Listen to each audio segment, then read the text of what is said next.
올해 3분기 말 기준으로 가계부채가 사상 처음 1,900조를 돌파했다고 어제 오늘 매스컴에서 아주 난리가 났습니다. 영혼까지 끌어모아 부동산을 사들였거나 소위 비투라고 하는 빚을 내서 주식 등에 투자하는 것은 물론이고 몇 년째 계속되는 내수경기 부진으로 빚으로 연명하는 자영업자까지 늘어나면서 가계부채가 매년 눈덩이 커지듯 불어난 결과입니다. 물론 이 중에서 가장 많은 비중을 차지하는 것은 주택담보대출로 전체 가계대출 증가세를 이끌고 있습니다.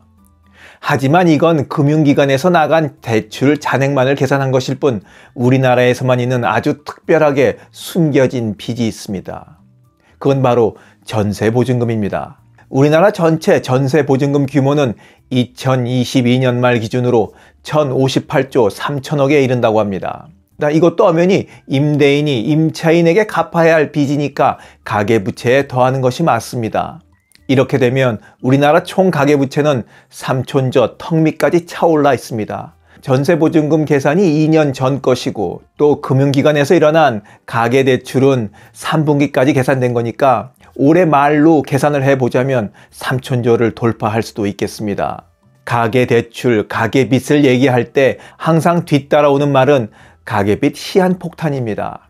해마다 가계빚에 대한 발표가 있을 때마다 금융위기보다 몇 배는 더 무시무시한 가계빚 폭탄이 제깍 가고 있다고, 혹시라도 이게 터지는 날에는 한국 경제에 재앙이 될 거라는 수많은 경고가 있었음에도 불구하고 진짜 그런 일이 벌어지지 않다 보니 이제 사람들은 가계빚 시한폭탄이라는 것을 양치기 소년의 거짓말쯤으로 생각하는 듯 싶습니다.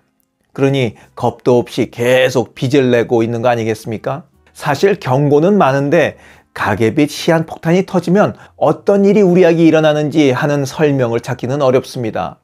그러다 보니 그냥 막연하게 빚을 못 갚은 사람들이 거리로 나앉게 되겠지 하는 상상만 하게 될 뿐입니다. 그래서 오늘은 가계빚 시한폭탄이 터지면 어떤 일들이 도미노처럼 줄줄이 일어나게 되는지 간략하게 정리하는 시간을 가져보려고 합니다. 아주 제가 궁금해서 못 참겠더라고요. 트럼프의 재집권으로 보호무역주의가 강화되면 미국 경제가 전반적으로 성장하거나 불확실성이 커질 수 있습니다. 이런 변화에 대응하기 위해 미국 연방준비제도는 금리를 인상할 가능성이 있다고 합니다. 미국이 금리를 인상하면 우리나라도 따라서 얼마만큼이라도 금리를 올려야 합니다. 여기서부터 우리의 재앙이 시작될 수 있습니다. 재앙 돌입 1단계, 신용불량자가 늘어난다. 가계대출의 대부분이 변동금리로 이루어져 있기 때문에 금리 인상으로 대출금리가 높아지고 가계의 월 상환액도 늘어나게 됩니다. 상환 부담이 가중되면 일부 가계는 대출 상환을 미루거나 아예 상환을 할 수 없게 되는 신용불량 상태가 돼버립니다. 재앙의 돌입 2단계, 소비가 위축된다.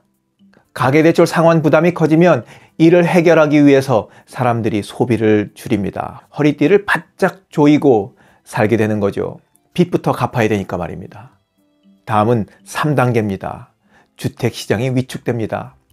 가계부채가 급증한 상태에서 대출 상환을 못하는 가구가 늘어나면 주택시장에서 경매나 매물이 증가합니다.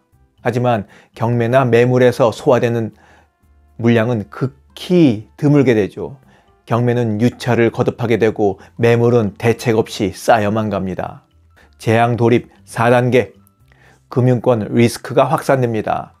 가계대출 상환 불능이 늘어나면서 금융기관은 대출 부실을 겪게 됩니다. 부실 문제가 깊어지면 은행들은 대출금 회수에 혈안이 되고 신규 대출은 막습니다. 기업과 가계 모두 자금을 구하지 못해 이제 아우성을 치게 됩니다.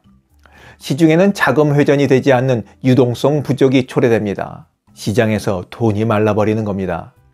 이 과정에서 부채를 갚지 못하는 기업들의 도산이 도미노처럼 발생합니다. 빵빵 터지는 거죠. 재앙 돌입 5단계, 대량 해고가 급증합니다. 기업들이 투자와 생산을 줄이면 고용도 덩달아 감소할 수밖에 없습니다.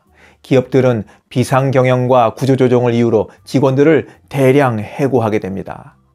6단계, 사회 불안감이 상승합니다. 거리엔 해고자가 넘쳐나고 중산층은 무너지며 하위계층의 생활은 더욱 각박해집니다. 양극화가 극에 달하면서 사회적 불안이 요동치게 됩니다. 정치 불안도 높아져서 어떤 정책을 내놓든 무슨 말을 하든 통하지가 않습니다. 백약이 무효인 상황으로 치닫는 거죠. 재앙돌입 7단계 마지막 국가경제의 몰락. 가계부채로 야기된 소비와 투자 위축, 금융 불안정, 실업 증가, 기업들의 줄도산, 정치적 불안정성 등으로 이어지는 도미노 현상은 한국 경제 전체에 심각한 내상을 안깁니다. 이제 마지막 처방으로 정부가 경기 부양을 위해 대규모 재정을 지출해야 하는데 이렇게 해서 부채가 늘어나면 국가 신용도마저 떨어지는 위험에 처하게 됩니다. 국가 신용도가 떨어져 외화 유출이 심화되면 결국 IMF가 개입하고 약탈적 외국 자본이 들어와 알짜 기업들을 휩쓸어 삼켜버립니다. 지금까지 가계빚 시한폭탄이 터지면 도미노처럼 연쇄적으로 벌어질 끔찍한 일들을 순서적으로 정리해봤습니다. 쭉 들어보시니 지금 우리는 어느 단계에 와 있다고 생각되십니까? 제 생각으로는 3.5단계는 와 있지 않나 싶습니다. 기업들이 도산하고 대량 해고가 급증하는 4단계, 5단계 증상도 조금씩 보이기 시작하죠. 오늘 알 수 있었던 것은 가계빚 시한폭탄이 어느 날 갑자기 빵 터지는 것이 아니라 작은 것 팡팡팡팡 터져가면서 도미노처럼 벌어진다는 겁니다. 그래서 가계빚 폭탄이 터지면 빚을 얻은 사람만 죽는 것이 아니라 온 나라 경제가 쑥대밭이 되고 마는 겁니다. 이렇게 정리하고 보니까 정말 무섭습니다. 눈덩이처럼 불어나는 가계부채 언제쯤이면 멈출 수 있을까요? 부디 제발 멈춰서 감소하기를 바라면서 오늘 영상 마치도록 하겠습니다. 지금까지 원더풀 인생 후반전이었습니다. 가계부채 시한폭탄은 지금도 터지고 있습니다. 감사합니다.